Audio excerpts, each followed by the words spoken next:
اعوذ باللہ من الشیطان الرجیم بسم اللہ الرحمن الرحیم وبہ نستعین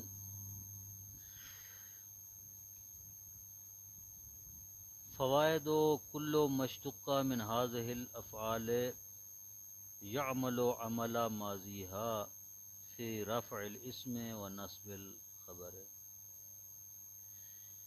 ہم نے کل پڑھا ہے کہ افعال ناقصہ کی تین قسمیں ہیں، کچھ متصرف ہوتے ہیں، تصرف تام ہوتے ہیں، تمام صیغے اس سے مشتق ہو سکتے ہیں،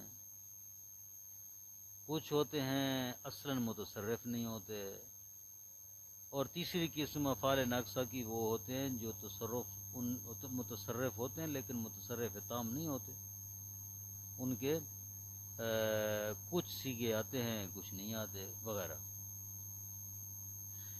آج بات کر رہے ہیں فوائد کے عنوان کے ضمن میں کہ ان افعال ناقصہ سے جو بھی مشتق ہوتے ہیں سب صیغے ماضی والا عمل کرتے ہیں۔ مثلا کانا سے جتنے بھی مشتقات ہیں کانا ماضی والا جو ہے وہ عمل کریں گے۔ کون سا عمل ہے؟ فی رفع الاسم و نصب الخبر، وہ عمل کرتے ہیں ان افعال کی ماضی والا اسم کے رفع اور خبر کو نصب دینے میں۔ کلو مشتق من هذه الافعال، ان افعال میں سے جو بھی صیغہ مشتق ہوتا ہے یعمل عمل ماضیہ، وہ اپنی ماضی والا عمل کرتا ہے، فی رفع الاسم، اسم کو رفع دینے میں، و نصب الخبر، اور خبر کو نصب دینے میں، غیر ان مصدرها یضاف الی اسمها،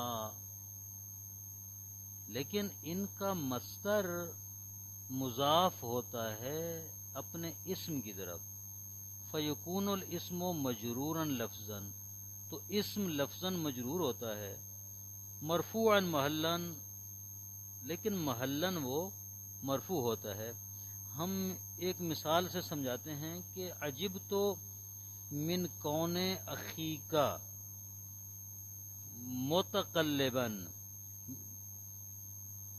یہ کون مصدر ہے کس کا؟ کانا کا، ماضی کیا ہے؟ کانا۔ کانا کا کیا عمل ہے؟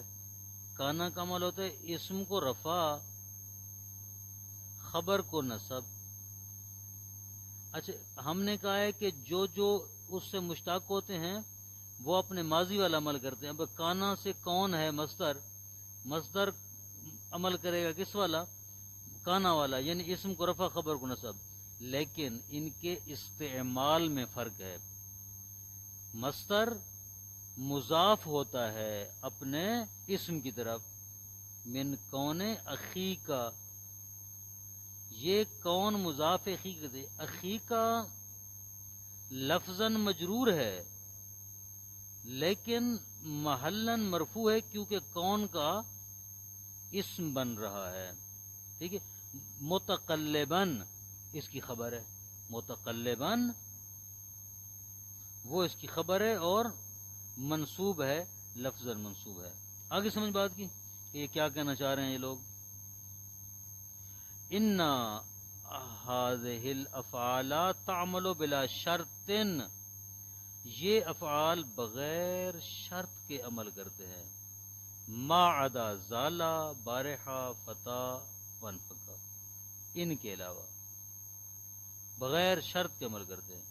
فلا تعمل عمل الافعال ناقصۃ الا اذا تقدمها نفی اور نہی او استفہام انکاری او دعاء، کہتے ہیں ان کے علاوہ، ان چار افعال کے علاوہ باقی سارے افعال ناقصہ بغیر کسی شرط کے عمل کرتے ہیں، لیکن یہ چار زالا بارحا فتا انفقا، ان کے عمل کرنے کی شرط کیا ہے؟ کہتے ہیں کہ یہ عمل نہیں کرتے افعال ناقصہ والا مگر یہ کہ ان سے پہلے نفی ہو، نہی یا نہیں ہو، یا استفہام انکاری ہو، یا دعا ہو۔ فلا یکون الدعاء الا بلا، دعا نہیں ہوتی مگر لا کے ذریعے، یعنی لا داخل ہوتا ہے، لا اس کے ذریعے دعا ہو رہی ہوتی ہے۔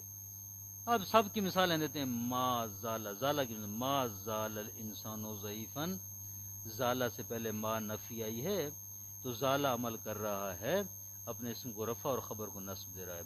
ولا تزل صابرا، ولا نہیں ہے، تزل فعل ہے، نہیں ہے، مخاطب کا صیغہ ہے، اس میں انت ضمیر ہے جو اس کا اسم ہے، صابرن خبر ہے. لا زلتا، لا زلتا سعیدا، لا زلتا سعیدا، تو ہمیشہ سعید. یہ لا جو ہے لا دعائیہ ہے، تو ہمیشہ سعادت مند رہے.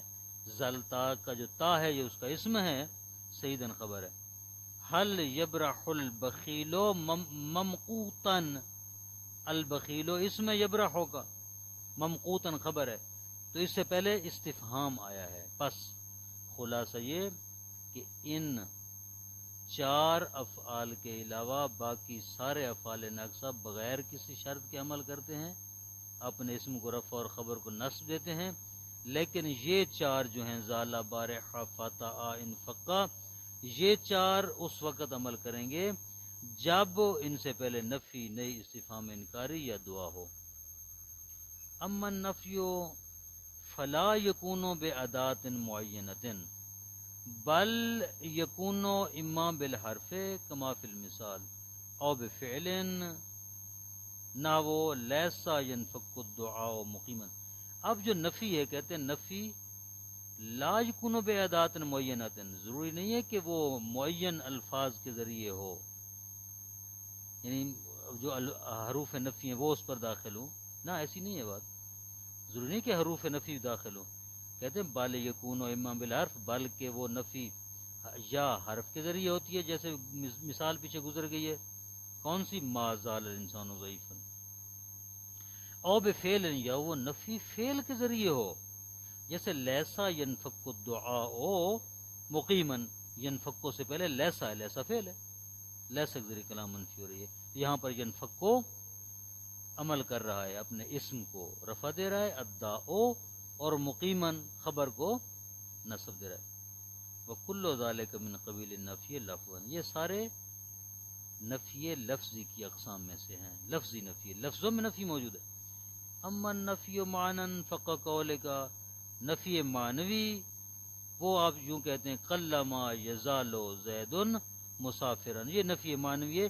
ظاہراً تو اس میں کوئی چیز نفی والی موجود نہیں ہے، حرف نفی یا فعل نفی، معنن یہ جو ہے وہ منفی ہے، نفی والا معنی دے رہا ہے. ان الاسم فی ھذا الباب یجری مع الفعل الناقص مجرى الفاعل فی التزام التاخیر و افراد العامل وحل مجرن. کہتے ہیں کہ اس باب کا جو اسم ہوتا ہے، اس باب سے مراد یعنی افعال ناقصہ، افعال ناقصہ کا جو اسم ہے یجری مع الفعل الناقص مجرى الفاعل، یہ فعل ناقص کے ساتھ جب آتا ہے تو یہ فاعل کے قائم مقام ہوتا ہے. کس بات میں؟ فی التزام تاخیر، اس بات میں کہ وہ فعل کے بعد آئے. ہم نے کہا تھا عام افعال میں کہ ان کا فاعل فعل کے بعد ہوتا ہے، اگر پہلے آ جائے تو فاعل نہیں ہوتا. آئی سمجھ بات کی؟ پہلے آ جائے تو مبتدا بن جاتا ہے، فاعل کی پھر ضمیر ہوتی ہے. کہتے ہیں واجب ہے کہ دوسرے افعال کی طرح افعال ناقصہ کا اسم فعل کے بعد ہے، یعنی نہیں کہہ سکتے آپ زید کانا قائمن، بلکہ کانا زید قائمن. ٹھیک ہے نا؟ یعنی اس کے مطابق اگرچہ مستثنیات ہیں، آگے آئیں گے وہ بیان ہوں گے، لیکن یہاں جو قاعدہ قانون یہی ہے کہ افعال ناقصہ کا اسم عام افعال کے فاعل کی طرح ہوتا ہے. کس بات میں؟ فی التزام تاخیر، اس کا مؤخر ہونا لازم ہے، فعل کے بعد آنا ضروری ہے. و افراد العامل، اور عامل کا مفرد ہونا، یعنی فعل کا مفرد ہونا ضروری ہے. اگر فاعل ظاہر ہو تو فعل مفرد ہوتا ہے، یہاں بھی وہی صورت ہے. وحل مجر، اسی طرح باقی بھی جتنے احکام ہیں فاعل کے، وہی احکام اس میں افعال ناقصہ کے اسم پر جاری ہوں گے. وَيَجْرِي مَعَ الْخَبَرِ مَجْرَى الْمُبْتَدَى مَعَ خَبَرِهِ فی التعریف و تنکیر و تقدیم و تاخیر، اور اسم خبر کے ساتھ مبتدا کے احکامات جاری ہوں گے اس پر، مع خبر، اپنی خبر کے، جس طرح مبتدا اپنی خبر کے ساتھ ہوتا ہے اور جو جو احکام اس پر جاری ہوتے ہیں، اسی طرح اس کی خبر کے احکام بھی اسی مبتدا والے احکام ہوں گے، معرفہ میں، نکرہ میں، مقدم مؤخر ہونے میں جو جو احکام مبتدا اور خبر کے ہیں وہی احکام یہاں پر لاگو ہوں گے۔ یعنی مبتدا کے جو جو احکام تھے کیا تھے؟ یہ تھا نا کہ خبر عمدہ میں مطابقت ضروری ہے، اگر خبر مفرد ہے تو مبتدا مفرد وغیرہ، معرفہ ہے تو وہ معرفہ ہوگی، یہ سارے احکام جو ہیں یہاں پر بھی جاری ہوں گے۔ فوائد، ان المراد بالخبر ہونا الخبر المفرد، یہاں خبر سے مراد خبر مفرد ہے۔ اما الخبر الواقع جملتاً، وہ خبر جو جملہ واقع ہوتی ہے، جیسے کان الامیر یزورنا، یہاں پر یزورنا جو ہے یہ جملہ ہے، زارا یزورو، یزورو فعل ہے، ہوا ضمیر فاعل اور نا مفعول ہے، فعل فاعل مفعول مل کر خبر بنتے ہیں کانا کی، اور الامیر جو ہے کانا کے اس میں، یہاں پر یعنی کہنا یہ چاہ رہے ہیں کہ اگر خبر جملہ ہو، ہاں، فیجوز و تقدیم ہو تو خبر کو مقدم کر سکتے ہیں، اسم خبر کو مقدم کر کس پر؟ خود افعال ناقصہ پر، نہ وہ یزور و نا کان الامیرو و کانا یزور و نل امیرو و کانا یزور و نا رسول الامیرو، یہ ساری حالتیں پڑھ سکتے ہیں۔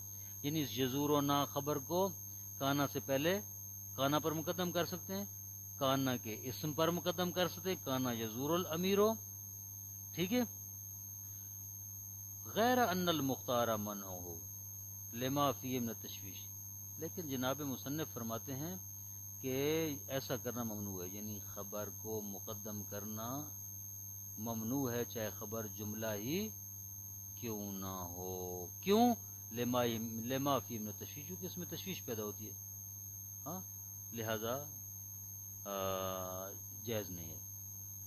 اما تقدیم الخبر علی داما و لیسا فمنعہ جمہور النحات، لیسا اور داما کی خبر کو لیسا اور داما کے اوپر مقدم کرنے سے اکثر نحویوں نے منع فرمایا ہے، لیکنہم اجازو توسط بینہما و بین الاسم تمسکن بقول شعر، لیکن علماء نحو نے اجازت دی ہے کہ یہ خبر داما لیسا اور ان کے اسم کے درمیانہ سے، خود داما اور لیسا پر مقدم نہیں ہو سکتی لیکن ان کے اسم پر مقدم ہو سکتی ہے، اور انہوں نے دلیل دی ہے تمسکن بقول شعر، قول شعر کے ساتھ تمسک کرتے ہوئے، لا طیب للعیش ما دامت منغضا لذاتہ بدکار الموت والحرم، یا سلی ان جہلت الناس عنا وعنہم فلیس سواء عالم وجہول۔ تو یہاں جو ہے خبر اسم اور ان کے درمیان آئی ہے، کہاں پر؟ ما دامت منغزتاً لذاتہ، منغزتاً خبر ہے دامت کی اور لذات ہو اس کا اسم ہے، تو کوئی فرق نہیں ہے۔ اس طرح فلیسا سواء عالم وجہول، یہاں پر لیسا کی خبر سواء ہے جو عالم یعنی اس کے اسم سے پہلے آئی ہے، لیسا اور اسم کے درمیان آئی ہے، تو شعر کی حالت میں کہتے ہیں کوئی حرج نہیں ہے، ایسا ہو سکتا ہے۔ وصلی اللہ علی محمد